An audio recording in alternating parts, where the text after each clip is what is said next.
have an update to the homicide investigation from yesterday.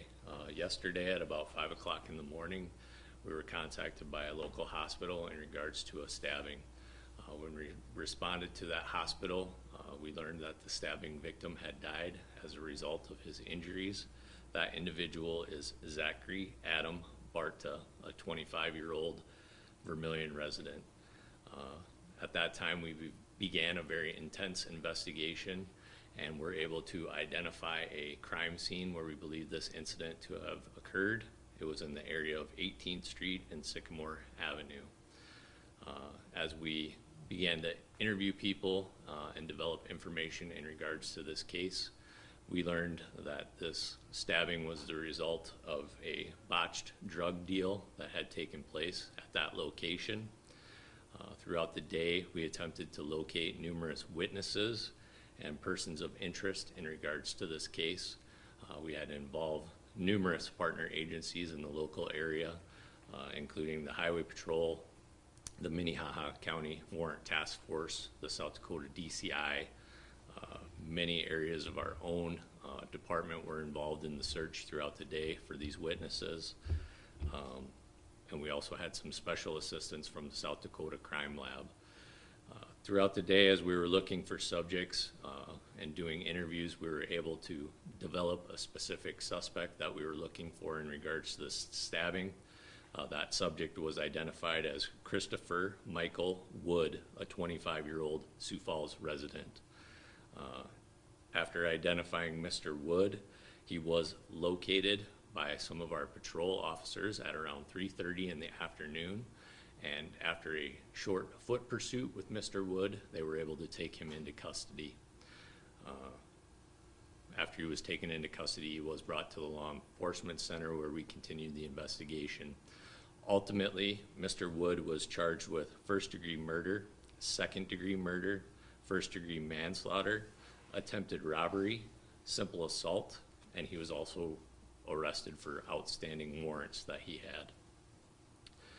Also arrested in association with this crime were Sharina Tashina Jones, a 24-year-old Sioux Falls resident who was arrested for outstanding warrants, Gary Lee Bordeaux, a 35-year-old Sioux Falls resident who was arrested for misprison of a felony, and Joseph Paul Andrews, a 28-year-old Sioux Falls resident who was arrested for theft of a motor vehicle.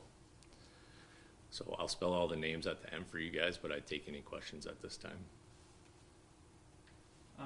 You say botched drug deal. Does it seem like it was a drug rip from the start, or is it clear at this point, what the...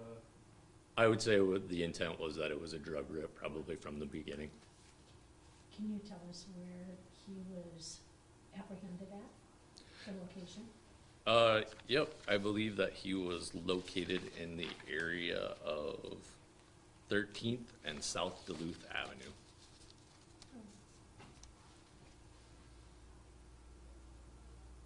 Did the arrested woman have anything to do with this SWAT yesterday? So the call out that was on South Lyons had to do with us locating several witnesses and people of interest in regards to the case. I'm sure you guys also heard some radio traffic that occurred on North Cliff. That was also associated with us attempting to locate and find witnesses associated with this incident. Were the witnesses all suspects or just witnesses to the homicide?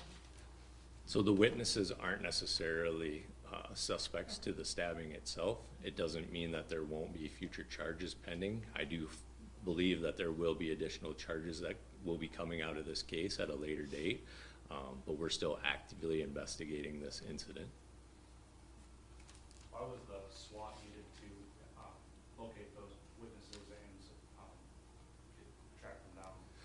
So SWAT was already here training that day, so they were readily available, and due to the fact that this is a homicide investigation, they're a safe option for us, and they have the training experience to make sure that those incidents are ended safely. So that's why they were utilized in conjunction with some warrant task force folks and our narcotics section.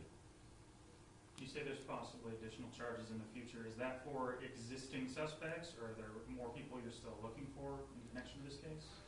So that would be potential charges for anybody that's witnesses in this case. We feel like we've identified everybody that's involved in this case, but we'll have to go back and review what everybody's specific role is in the case, and then we would look at possible additional charges.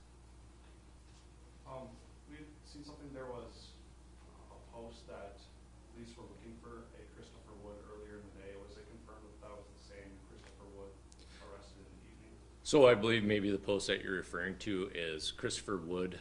The warrant task force had been looking for Christopher because he had over $10,000 in outstanding warrants. So they had previously been looking for him in regards to that.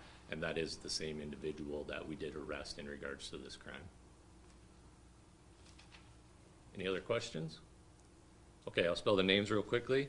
The victim is Zachary, common spelling, Adam Barta, B-A-R-T-A.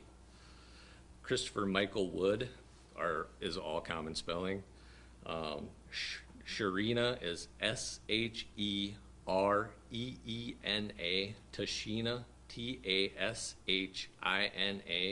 Jones, common spelling. Then Gary Lee Bordeaux. Bordeaux is B-O-R-D-E-A-U-X. And Joseph Paul Andrews is all common spelling. Hall or Paul? I'm sorry, Paul.